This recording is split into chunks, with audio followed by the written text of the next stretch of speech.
magandang spokesperson ng Philippine Air Force, si Colonel Maria Consuelo Castillo. Colonel, maganda po kayo sa umaga. Magandang umaga din po, Sir Dio, Ma'am, Sister L, at sa mga taga-subaybay ng Damdaming Bayan dito sa DZRH. Ayan. At ito, Ilocanang piloto. Ayan. Si ading Major Norina Buxit. At siya ang nakaasa naman niya sa Villamor Air Base. Magandang umaga na imbag nga bigat, Major Norina Buxit.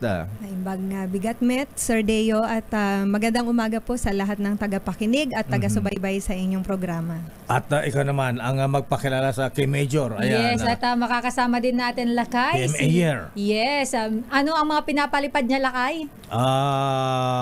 Pinapalipad niya ay Di ba na naman sasabihin mo? Wag na. hindi mababa ang lipad, mataas ang lipad. Kanyang lipad, si Major Joseph Errol Quintos Jr. And Major, good morning at welcome po sa aming programang Damdamin. Good morning.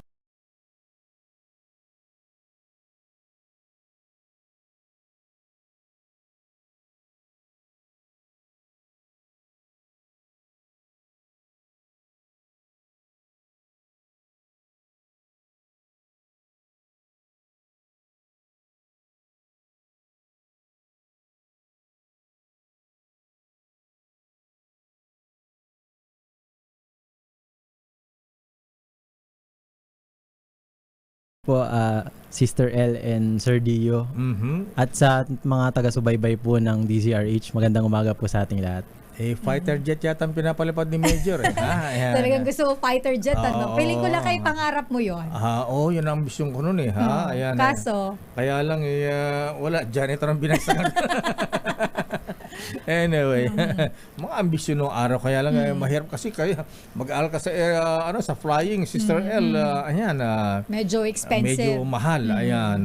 Anyway, Colonel Castillo, ma'am, ngayon po ay 77th anniversary ng Philippine Air Force. Una, kumusta na po ang Philippine Air Force ngayon? Meron ba tayong force? Meron ba tayong power at hindi lamang air?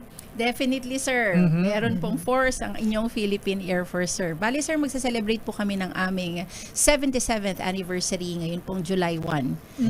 Ngayon po, sa Basa Air Base, Pampanga po yan magaganap, and naimbitahan po natin ang ating Pangulo upang dumalo sa ating anniversary celebration. No? At marami pong magiging ganap doon, sir. Magkakaroon po tayo ng capability demonstration kung saan makikita talaga natin kung gaano nakalakas ang ating Philippine Air Force. No?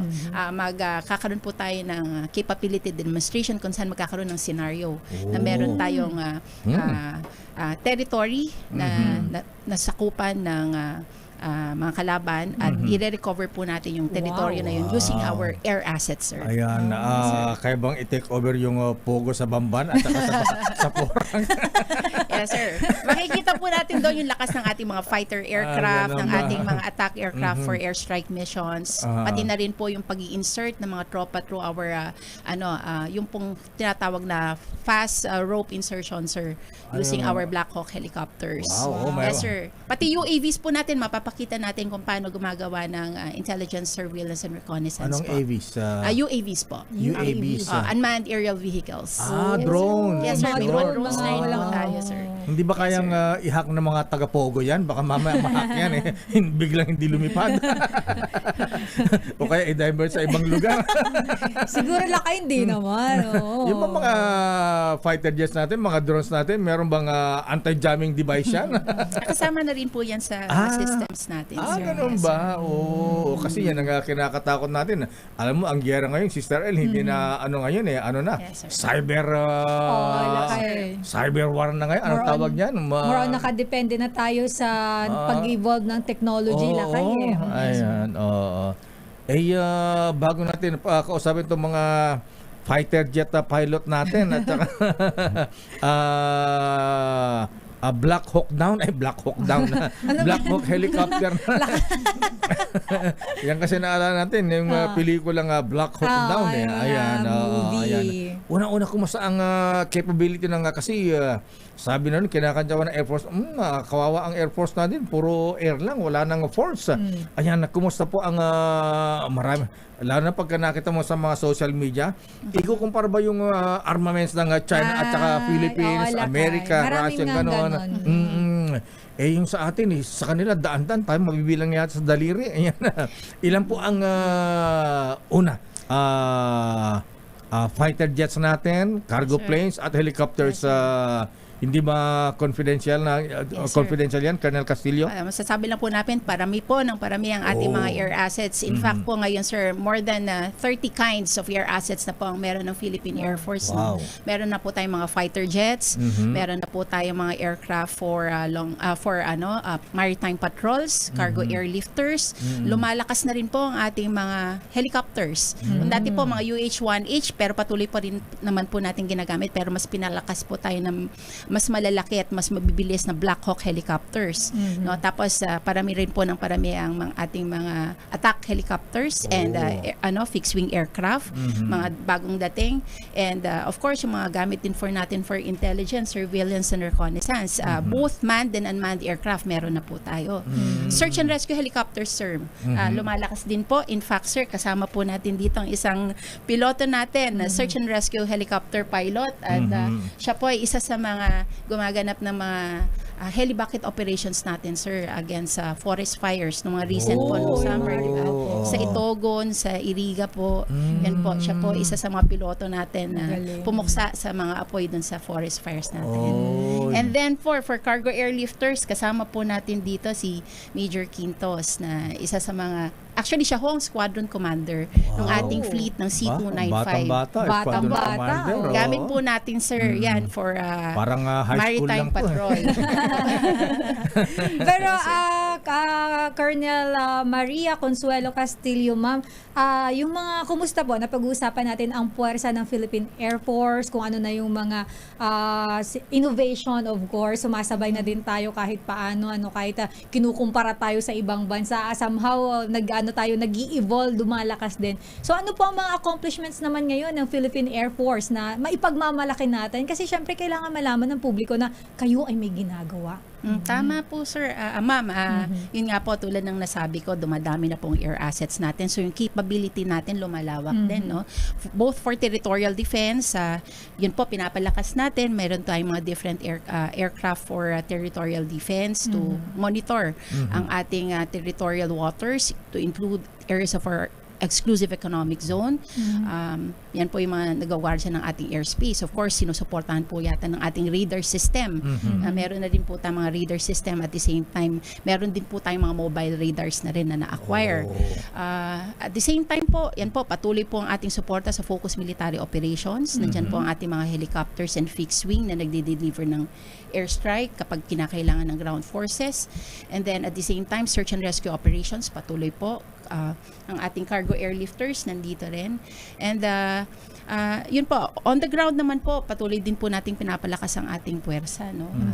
Meron po tayong mga special operations wing na tumutulong kapag merong mga conflict on the ground na kailangan i-address. Support to law enforcement. Colonel Castillo, curious ako, bago natin tanongin si Major Norina Buxit, ang ating chopper pilot, ayan na.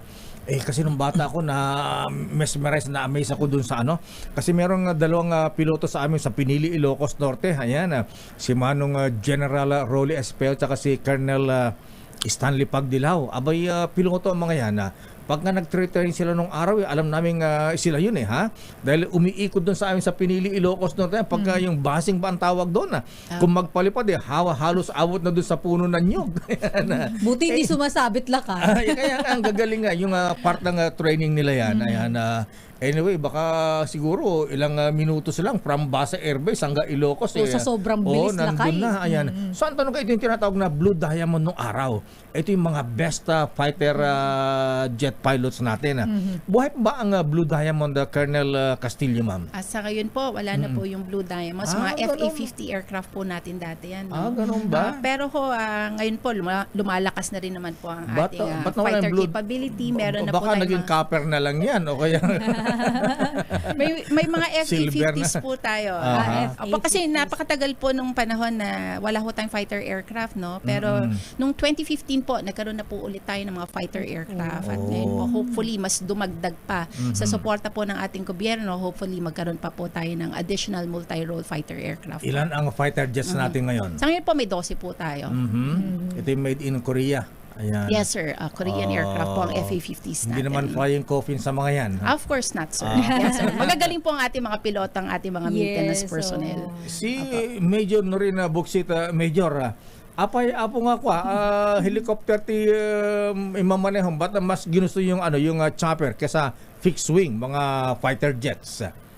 Magandang umaga, Sir Deo. Actually, sir, talagang ako po kasi ay anak ng isang maintenance enlisted personnel. Oh. And it happens, sir, na siya rin ay isang maintenance ng helicopter. So, bata pa lang po ako, nakikita ko na po na meron po tayong helicopter. At na-challenge din po ako na nais ko rin pong magpalipad balang araw. Kaya hito na po ako ngayon, isa na pong instructor pilot for the helicopter po ng ating Philippine Air Force. Black Hawk daw yung pinapalipad mo, sabi ni Colonel Castillo, Major.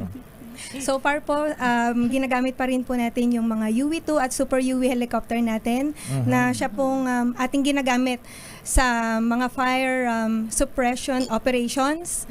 Recently, meron po tayong mga helibucket operations sa tinatawag sa Ilocos Norte at sa Itogon, Benguet, sir. So kami po sa 505, sir, ang nakapag-conduct ng mission po na yun, sir. Ayan, buhay po pala yung Huey helicopter, di ba? Yung mga kumbaga sa barko, tik-tik kalawang, sabi na.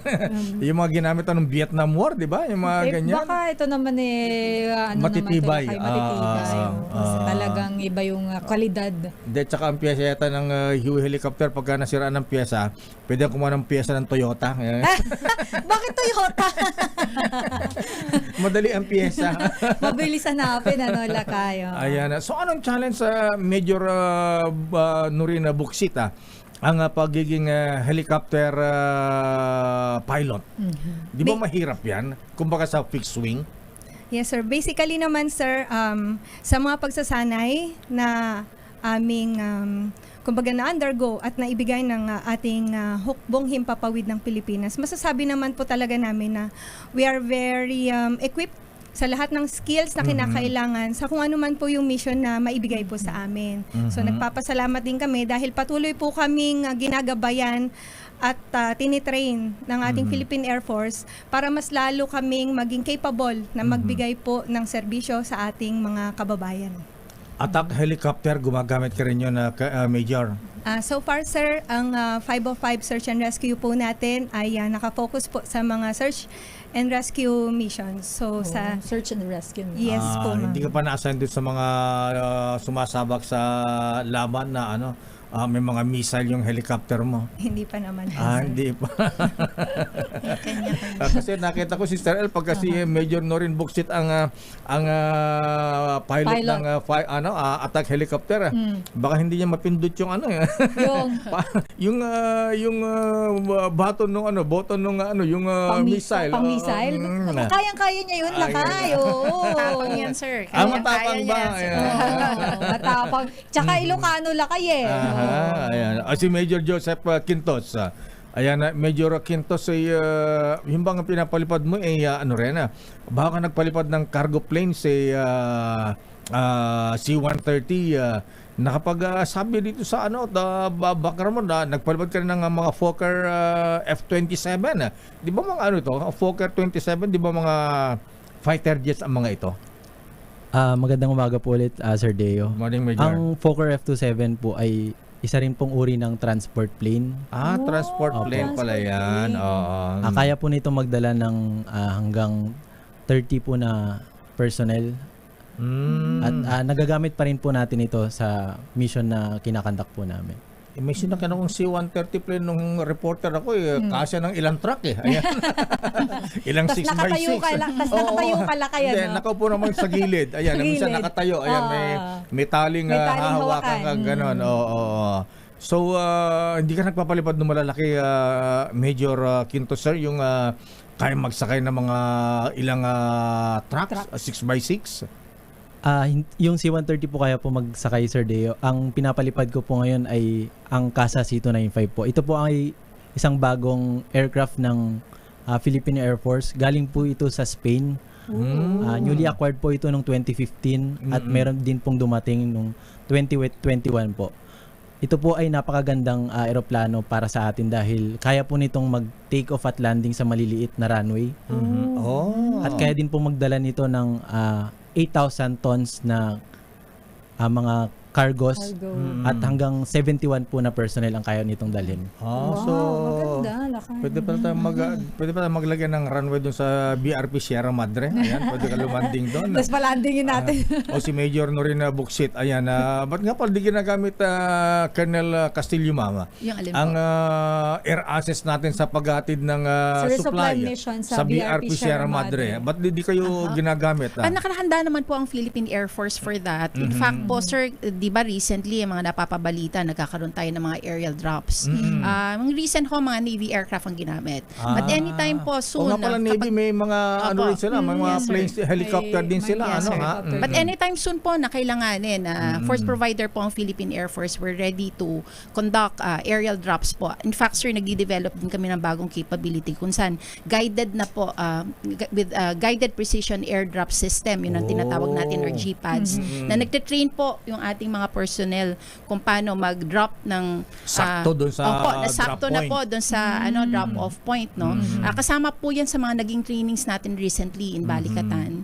Kaya ho patuloy ho yung trainings natin, not only within the major services but also together with our allies, para ho matutunan natin yung mga bagong teknolohiya para mas buti pa natin ang ating air operations. Kung Balikatan exercise, di ba pinaglaway lang tayo dun sa mga maganda nilang mga armaments, mga armas, barko, helicopter, mga ano ha? Pero Di ba iniwan yung mga armas nila nung after Balikatan? syempre dadalhin nila yung kanila yun eh.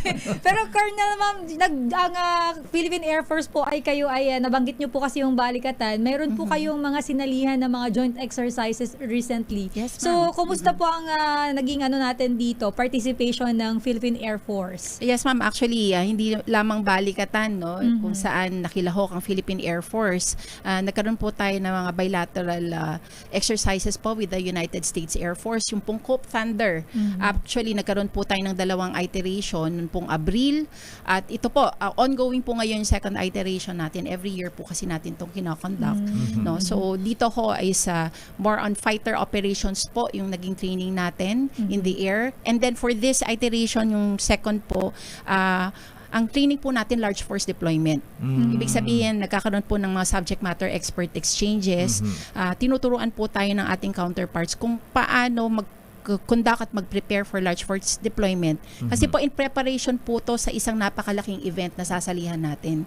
Yung Pitch Black Exercise Ano yan? 2024. Ito po ay isang multilateral exercise sa Australia. Kung saan for the first time, milestone po to, sir, ang ating Philippine Air Force ay magpapadala ng aircraft for the training exercise. Dadalhin natin yung Opo. mga fighter jets natin Dadalhin doon. po natin Dadalhin ang fighter jets natin dun, sir, pati na rin syempre yung ating C-130 aircraft.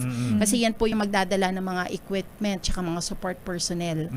So ito po, sabi ko nga po, milestone event, first time ever na magpapadala tayo ng aircraft for a multilateral international Australia exercise. to, Colonel, ma'am, ano? Yes, ma'am. Pero- July 12 po up to August 2. Aba, next month mangyayari. pa. Oo. Yes, sir. Pero Colonel Castillo, ma'am, ayan, kumusta ang response ng ating mga fighter jets in case na magkaroon ng may base o kaya may mga external aggression na ganyan?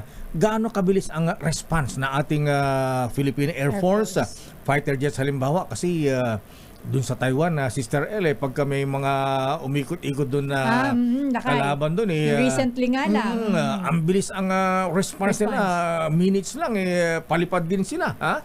Ayan, Yes po. kaya ba natin mag-intercept ng mga intruders Yes na foreign planes, Yes po. Colonel? Yan po ay kasama ho sa training ng ating mga fighter pilots, no. Kaya rin ho pinapaigting din po natin yung ating puwersa, hindi lamang po yung ating fighter aircraft capability, yun pong mismong buong sistema. No? Kaya ako nagkakaroon din po tayo ng mga acquisition ng mga radars.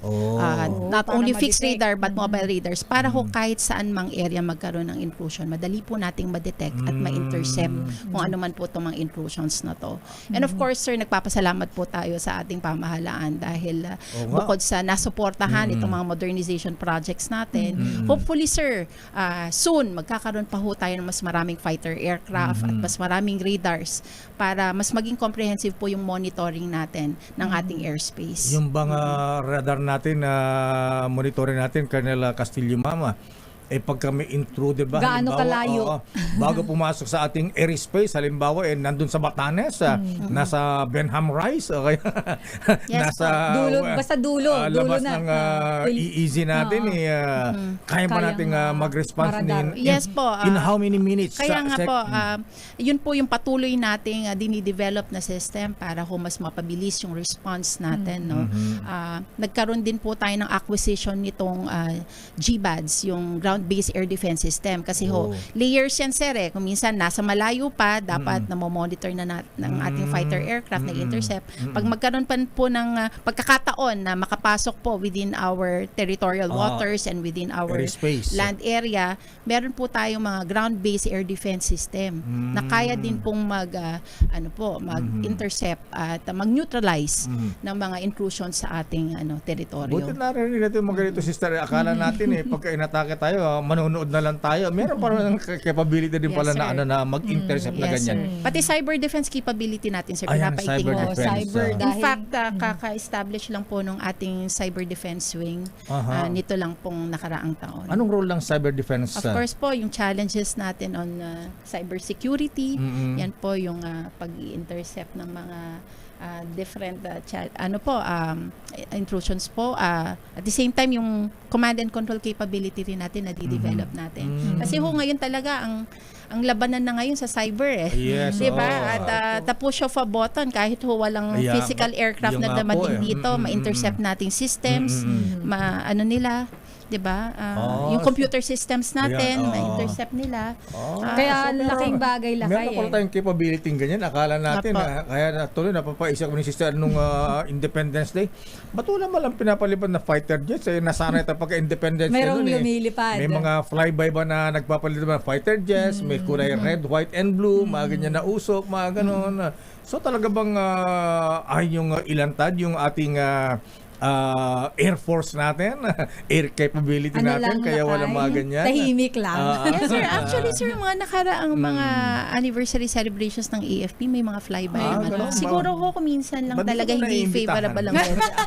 Yes, sir. Hindi na imbita. Yes, sir. Ito, sir, ngayong anniversary celebration natin, Ganun ba? makikita po natin ang isang flyby ng ating mga air assets, sir. Kung maging favorable po ang weather during that time, Ayun. hopefully makikita po nila kung gaano nakalakas ang ating Philippine Air Force. Pagka nag-i-intercept, ano ang training niyo dyan? Parang napapanood natin sa Top Gun. Mga movie talaga yung puro Pan ni movie. Tom Cruise Tom ba? Cruise Ayan, na Tom Cruise parang mga Top Gun ang mga ito Ayan, pagka nag-intercept ba, may dalawang fighter jets din ba na i-escortan yung Yes, intruder? sir. Parang Opo, gano'n? ganun po. Meron naman po tayong mga rules of engagement, no? Definitely po, whatever we do with our fighter aircraft operations, we base it on international rules-based order and we follow rules of engagement. Yes, sir. Ayan. Pagka ganyan ba may mga intruder, ano ang training natin dyan may warning pa ba o wala na pagka Wala na. pumasok sa Of airspace course, we natin? do the necessary challenges po, no? Radio Oo, muna. kasi sometimes, yung intrusion, posible naman pong talagang in distress lang ang aircraft and we have to escort them. Yes, so, Opo, yun po ang natin, responsibility na when an aircraft is in distress, we escort them. Ay, mga commercial planes, Opo. halimbawa, mga Opo. ganyan. Yes, sir. Yes, sir. ayan. Meron siyang mga Hindi naman po hostile agad-agad lahat na- ng intrusion sa Inassume mo na airspace agad, natin. pasabugin na natin. Command responsibility, patay tayo dyan pag pinasabog. Ayaw naman natin umabot ng ganyan. Gera na pagka Pero, ganyan. Lakay, may tanong ako kay Major Buksit kasi sa ano siya sa search and rescue. Yes, ma'am. Ano po ba yung sa inyong experience, ano po ba yung kumbaga tumatak sa inyo sa tagal na po ninyo sa serbisyo, pinaka hindi nyo makakalimutan pagdating sa search and rescue? Isa sa mga pinaka tumatak sa akin, ma'am, as a search and rescue pilot is yung gratefulness ng mga taong natutulungan natin, napapaabutan natin ng tulong every time na dumarating tayo doon. Kaya para sa akin, ma'am, yung kanilang kasiyahan na at least maibsan man lang yung mga nararamdaman nila. Kasi nagre-response po kami during calamities, disasters. Kaya para po sa akin, ma'am, yun po ang isa sa pinaka magandang accomplishment namin as search and rescue pilot. Yung sa mga Ayan. tao, the way na paano sila maka-appreciate na pag natulungan sila. Marami pa sa tayo itatanong kay Colonel Castillo at Major Buksit at Major Quintos. Kaya lang kinakapos tayo sa oras. Siguro pagka na-invite na lang tayo sa kanilang anniversary, doon tayo magtanong. Tarin natin si General Stephen Pareño. Good morning, General Sir. At si Vice Commander General Kuyang Ting Malinit. Ayan. Pero ngayong 77th anniversary ninyo, Colonel Castillo, ano ba mga activities nyo? Ano ba itong, ano ang theme ng inyong anniversary ngayon? Yes, sir. Ang theme po ng aming anniversary is Accelerating Above and Beyond 77 Years of PAF Excellence in Protecting the Nation and Securing the Skies. Yun po ang ating anniversary theme, sir. Ayan. At ano pa ang ilang days ang celebration ninyo? Yes, sir. Actually, ang ating celebration nag-start pa po nung Abril, no? Nagkaroon po tayo ng maraming pre-anniversary activities. And ito, leading to the culmination which is our anniversary day, yun pong July 1. Pero yung naging pre-anniversary activities po, nagkaroon po tayo ng mga mall exhibits, nagkaroon po tayo ng media fellowship, golf. Golf Opo, sa opo. Villamor. Yes, sir. And then, nagkaroon po tayo ng mga wellness fair.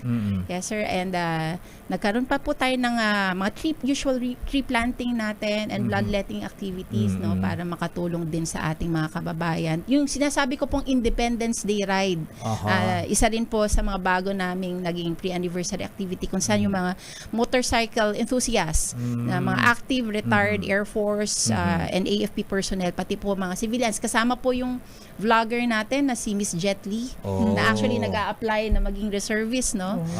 Kasama po siya, nagpunta po sila, nag-ride po sila from Metro Manila up to Masinloc, Zambales, kung saan nagbigay po sila ng tulong ng medical and dental services sa mga fisher folks po natin doon. Colonel Castillo, isa na lang po. Ayan. Yes, sir. In case na ayaw naman na mangyari ang ganun, in case na may merong external aggression, ayan, sa West Philippine Sea, gaano kabilis ang response ng ating Philippine Air Force, ang ating mga fighter jets? Ilang minutes? Diyan Yes, sa may sir. West Philippine Sea specific. Ayan. Mabilis po, within minutes po, kaya natin mag-response. Within minutes, sir. ha? Of course, kasama po yan sa training natin, sir. Wow. Yes, sir.